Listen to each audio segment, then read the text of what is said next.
Today we will discuss the PLC programmable logical controls in the use in industrial control systems. First of all, let us see why there is need of for PLC. Hardwired panels were are very time to consuming to wire and debug the change. The GM identified the following requirements for the computer controllers to replace hardwired panels. Solid state, not non-mechanical. It is solid state and not mechanical. Easy to modify input and output devices. Easy to program and maintain by the plant. Then easy be able to function in an industrial environment. Now the first PLC was introduced in 1960. These programmable, reusable, reliable, could withstand and harsh industrial environment. They had no hard drive. They had battery backup. Could start in a second, used in logical ladder logic of for programming. So what is PLC? PLC is a specialized computer used to control the machines and the process.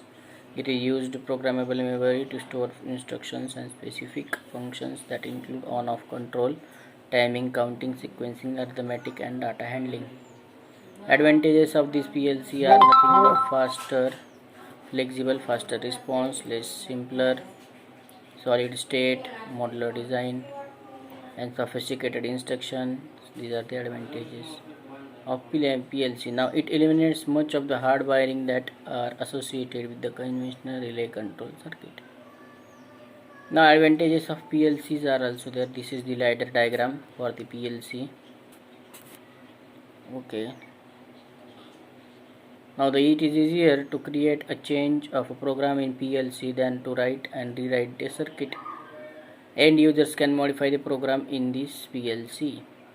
Lower cost is also the major advantage. More flexibility for PLC. Original equipments of a manufacturers can provide system updates or processed by simply sending out a new program. Originally PLC were designed to replace relay control logic. The cost saving using PLC have been the significant that relay is becoming obsolete except the power application.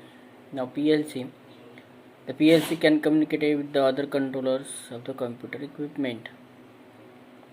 Faster response time. The PLCs can cooperate in a real machine real time, which means that can event taking place in the field will result in the operation or output taking place. Machines that process thousands of times per second an object that spend only fraction of second in front of a sensor require the PLC quick response capability. Easier troubleshoots are there. PLCs have resident or diagnostic and override functions allowing users to easily trace the correct software and hardware problems. Now this is the actual architecture of PLC or the construction or block diagram for PLC. Now there is a program. First of all we have to program the kit, then it is given stored in the memory. Now this memory is also connected to the different passages, that is address.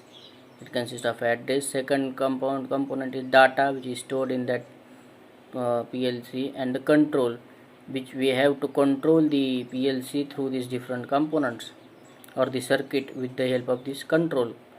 Now there is a CPU, that is central processing unit for PLC, which is also connected to the address, data, and control.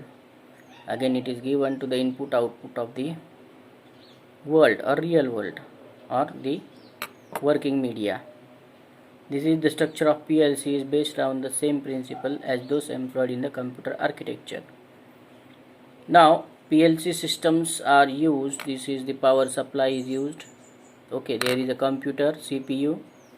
This is central processing unit CPU, memory, program data.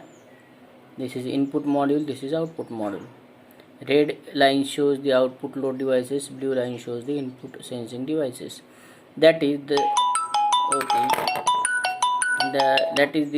inputs are sensed by the sensing elements are given to the CPU and memory data, and then the output is given to the output load devices of that output module, and these are in between these two the working is carried out on that sensed received data from the input devices.